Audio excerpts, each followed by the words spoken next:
26 მაისს საქართველოს დამოუკიდებლობის დღესთან დაკავშირებით რუსთავში ინფრასტრუქტურის სამინისტროსა და ადგილობრივი მუნიციპალიტეტის ორგანიზებით მთელი დღის განმავლობაში საზეიმო და შემოსებითი სახის ღონისძიებები გაიმართება, ასევე მოწყობილია სპორტული აქტივობები, საცოცი კედელი, გოლფის მოედანი, სამაგიდო თამაშები, კალათბურთისა და ფეხბურთის მინი მოედნები. რუსთავის მთავარ მოედანზე დილის 7 საათიდან განლაგებულია სამხედრო ტექნიკა და საბრძოლო იარაღი.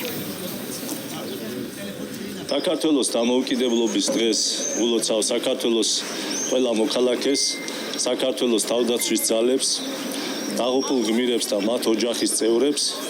26 მაისი არის ერთიანობის თავისუფლების სიმბოლო.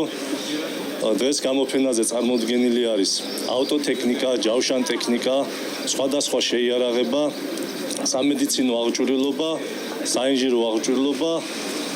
საქართველოს ყველა მოქალაქეს შეუძლია მოვიდეს, დაათვალიეროს, სურათები გადაიღოს, ის სიამოვნოს, ეს დღე ჩვენია. სრულიად საქართველოს და მთლიანად თავდაცვის ძალებს ულოცავ დამოუკიდებლობის დღეს. 26 მაისია თავისუფლების სიმბოლო, ასევე მინდა მიულოცო ეს დღე ჩვენს დაღუპულ გმირებს და მათი ოჯახის წევრებს.